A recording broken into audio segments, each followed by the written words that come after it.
j'ai décidé peut-être de vous sauver la vie avec ces symptômes. La fatigue qui dure plus de 2 semaines. Malgré le repos, c'est-à-dire qu'il n'y a pas eu de nuit blanche, il n'y a pas eu de fête, vous n'avez pas invité d'amis et ça a un impact sur votre vie quotidienne, il ne faut pas passer à côté. L'altération de l'état général, quand il y a un amaigrissement.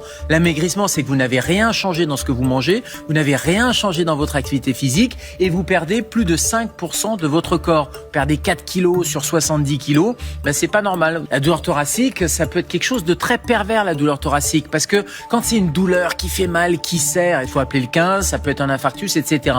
Mais, et je pense en particulier aux femmes, cette douleur thoracique, elle est souvent insidieuse, c'est souvent une petite douleur dans le creux de l'estomac, c'est parfois un essoufflement, c'est parfois juste un peu un embarras, mais en tout cas, c'est une douleur qui est inhabituelle, ou c'est une douleur qui ne passe pas, et là, il faut vraiment ne pas passer à côté, justement. Les troubles digestifs, quand vous avez des habitudes intestinales qui changent, quand on a une diarrhée inhabituelle, une constipation, que ça dure plus de 3 semaines par exemple, c'est inhabituel, et là, il faut consulter aussi.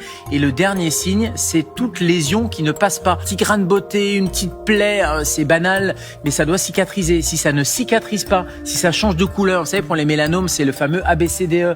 Mais toute lésion, et même dans la bouche, une petite lésion comme un aphte, au bout de 15 jours, 3 semaines, on consulte son médecin, on consulte son dentiste, parce que c'est anormal. Le corps, il se répare sinon.